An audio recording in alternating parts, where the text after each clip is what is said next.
Hello everybody and welcome back to another commentary of Steven Universe Season 4 Episodes 1, Episodes 8 and 9, presumably. I'm gonna go by the listing of, at the episode listing on Wikipedia, so Episodes 111 and 112 as well, so it's an interesting double episode, I suppose, I think. I'm not exactly sure.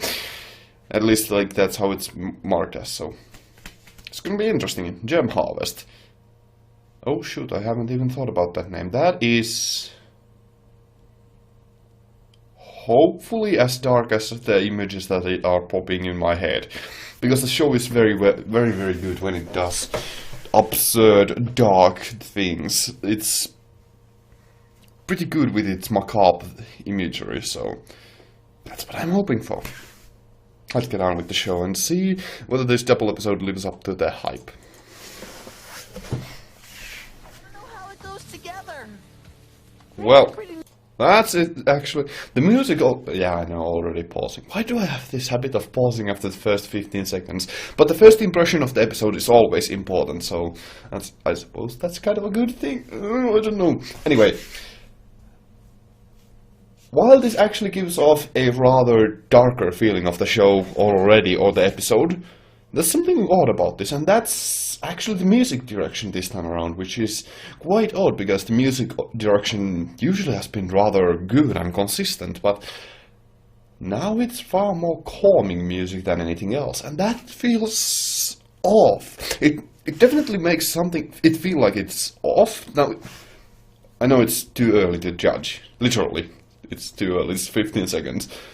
But this could be a really good misdirection, or...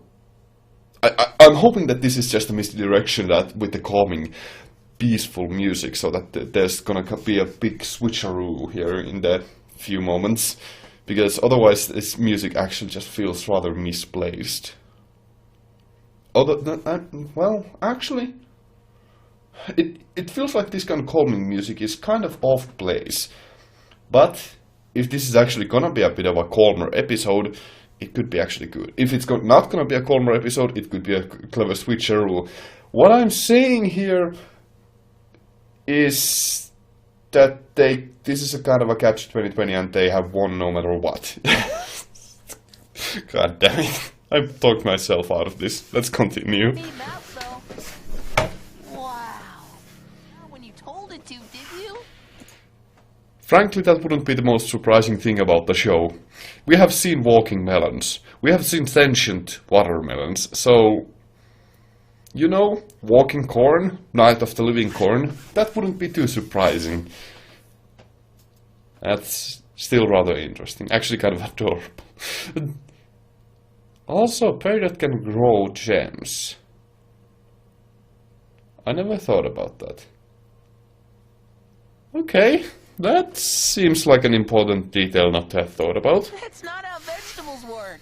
It's not. It's... well... okay... no, we have to go back a few sentences here. They said that they missed the pitter-patter of gem soldiers. That kind of means that they've been... it's kind of harsh to say that they've been conditioned to prefer warfare, but that's kind of the sentiment I'm getting from that. Well, that's interesting. Well... also, that is far more of an important thing than one might assume. Steven can create sentient beings.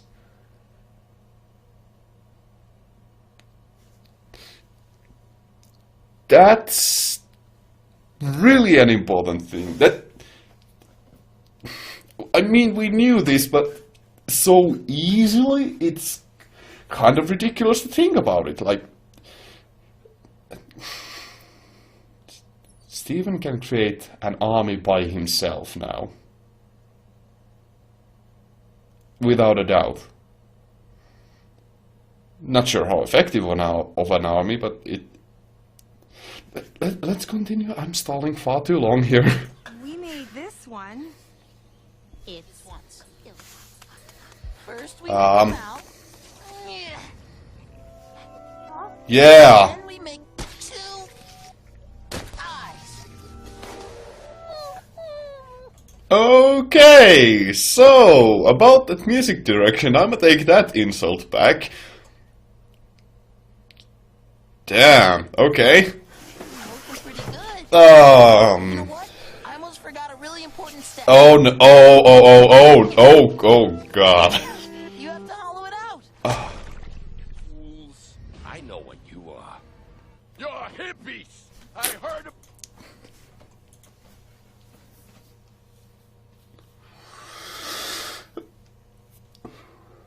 Okay, that's good. That's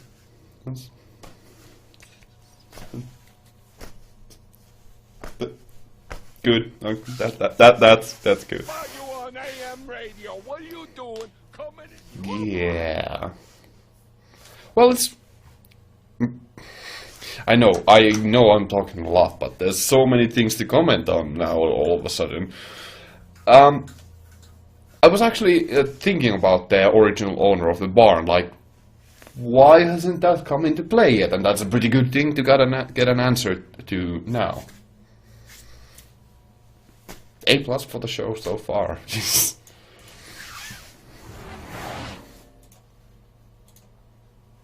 The plot thickens. Well, this is pretty good. Yeah, it's pretty good. Wow, it's really nice to meet you. Isn't a real last name? It is a real name. I mean, now I only hear that explanation, but I don't know how the system works in America.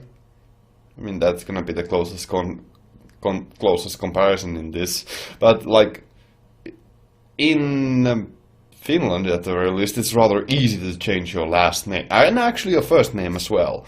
Although in here it's considered quite a taboo to change your last name in anything other than marriage. It's like really dishonorable. So, but your first name you can easily just change, and actually I've been considering that a few times myself, considering a few things. But but your last name, I don't know how easy that is to change in America. Should look this up. I might look it up. Huh. I'll be right back. Okay, so after a little bit of research, it turns out it is quite easy to get your name changed. Yeah, exactly kind of like in the same process as here. Pretty much. Actually, there's one reason to change your name that I'm not exactly sure whether that applies here or not, and that's if you're changing your name and gender. But that's besides the point. It's surprisingly easy, although apparently it's also a bit costly, but a bit costly, just not like medium cost. It's interesting to learn about these things. That's a random fact. Like $400 it costs or something. And it can be denied. The more you know. Let's get on with the show. I had it changed. Andy, look, they just really needed a place. They're alien refugees from space and... They're illegal aliens?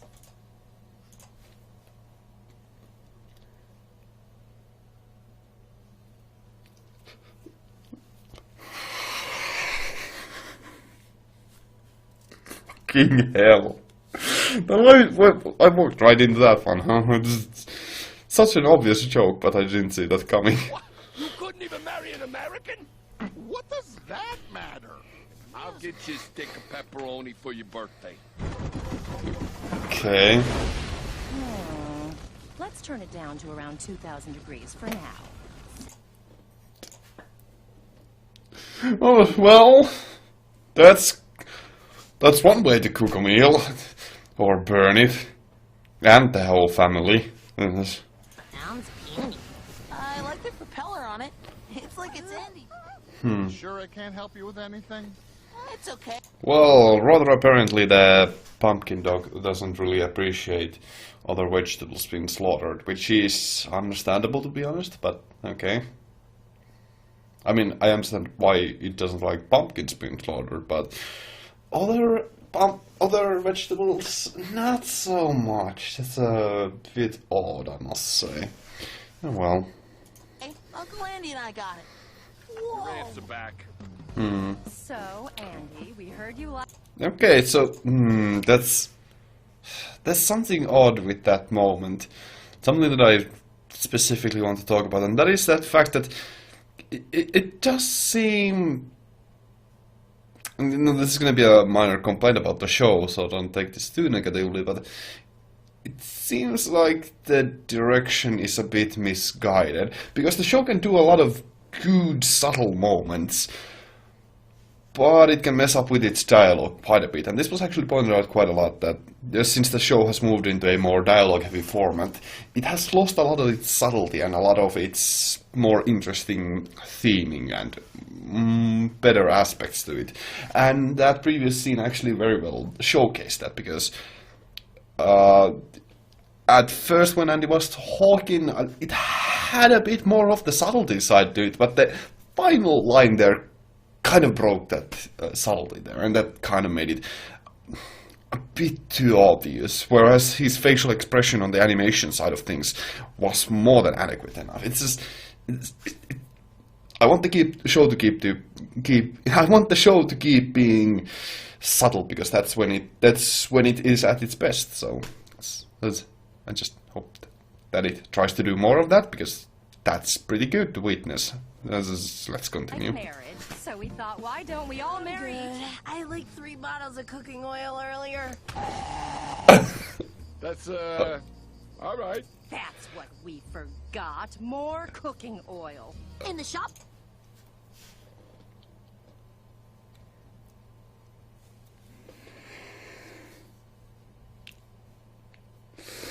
Okay, the show can be actually kind of funny when it tries... When the show is trying to be absurd, it's pretty hilarious.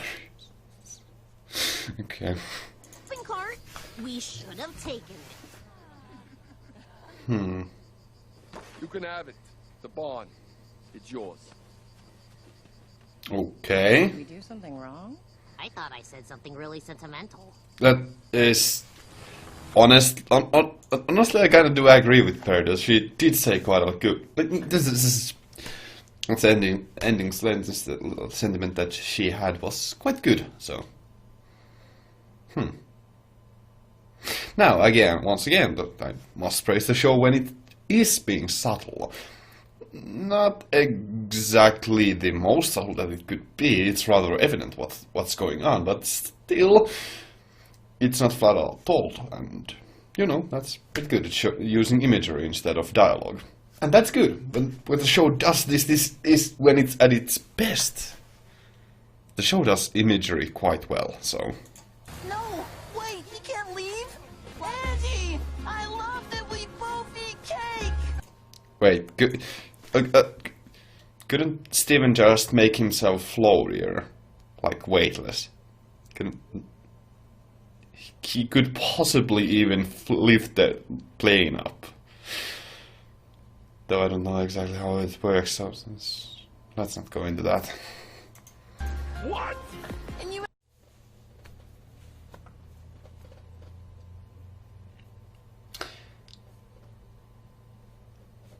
Okay, so I was hoping for a bit more of a darker episode. A bit more bizarre, abstract, horror type of episode, because those are something that I absolutely love, and the show does those really well. But we instead got drama, and character building and that sort of thing. And that is also something that the show does well, so I'm definitely not disappointed. I'm actually positively surprised by quite a few factors about the show. Now specifically, now when the episode started to talk with, or the Jen started to interact with Andy, it was rather an obvious subtext for racism. Let's not get a bit around the bush with that. It was obviously they were addressing racism just in general, and it was kind of an awkward but yet kind of a funny moment, and it had a lot of funny jokes at the expense of being racist, and that's actually kind of fine by me. That's actually pretty well done, I'd say. And I would have been fine if that they were... I would have been fine, but not satisfied, if they just talked about or kind of handled the issue of racism here. But instead, the show went into a direction that I absolutely loved, and that I actually really, really have to give the show praise for here. And that is something that I absolutely... There's a message in this episode, especially, that is something that I share and that I really wished more people would be sharing, and that is the importance of family values and traditions, family traditions especially, because those are something that I have been enforced in my family, and it's been, I want to say heavily, but it's not been really reinforced with iron fist, but rather with a gentle hand. Like, family traditions have been something that, especially in my family, have been rather important, yet they haven't been forced specifically. And that's why I personally think that traditional family values are rather important, and this episode actually did kind of promote and talk about the importance of family values, and that is something that I can appreciate. That is something I must give the show credit for, because not only did it subvert the most obvious talking topic of that this episode could have handled, but it also brought up a topic kind of neutrally, and kind of, well, not neutrally, it obviously did promote it, but it did it well and respectfully and with tact. And I really liked how they handled it in this episode. I just generally do also like candy, so that's the thing. The Jammer Harvest name of the episode is a bit of an odd one, but when you're thinking about it, just generally a harvest season kind of ends with a big celebration with the family, and that's how even my family has kind of enjoyed that, so it makes sense when you're thinking about it in that context. It's a good episode. That's what I'm trying to get at here. I really enjoyed this episode because it had quite a lot of the good aspects of the show, which are the bit more. I mean, it feels like there was some missed potential here, mostly with the horror aspects that they did not specifically handle all that well. Or rather, they did not delve too deeply into here, more specifically with that pumpkin. However, that is most likely just going to be addressed in the future episodes, because it was just a minor thing here that was brought up for a few jokes, and nothing really all that much else. It feels a bit odd, it feels a bit misleading that they had it here, but it could be foreshadowing. Ooh, such a nebulous term. But honestly, it could be foreshadowing. If that's the case, I gotta give the show props, because it was really well done foreshadowing. And it had a really freaking good episode to boot. So, yeah, it's a good double episode. Really, really good double episode. I really do like it, even if it didn't have any of the most dramatic or most bizarre abstract moments or anything really out of this world. But it had just a solid, good character, a lot of solid character moments. Of course, it did bring up that one of the biggest issues of this season, which is its reliance on heavy dialogue. But it also showed some of the greatest things about the show, which are its just very good use of visual metaphors and just a lot of visual things, and just its character drama, because that's what the show does, in my opinion, best. And it did it. So, I like the episode. Honestly, I really do like the episode. And yeah, it's a good episode. It's a freaking good episode. I'm really turning around on this season like quite a bit because of this. And I really did like Andy. Do I have anything else to say? It had a lot of, actually, like, for once, the jokes actually got on me, so that's also something praiseworthy. If the show can get a chuckle out of me, that's pretty good. Yeah, that's about all I have to say. I just really like this episode. Thank you all very much for watching. I'll hope to in the future have a great day and stay awesome. Gunmoo out. Thank you very much for watching.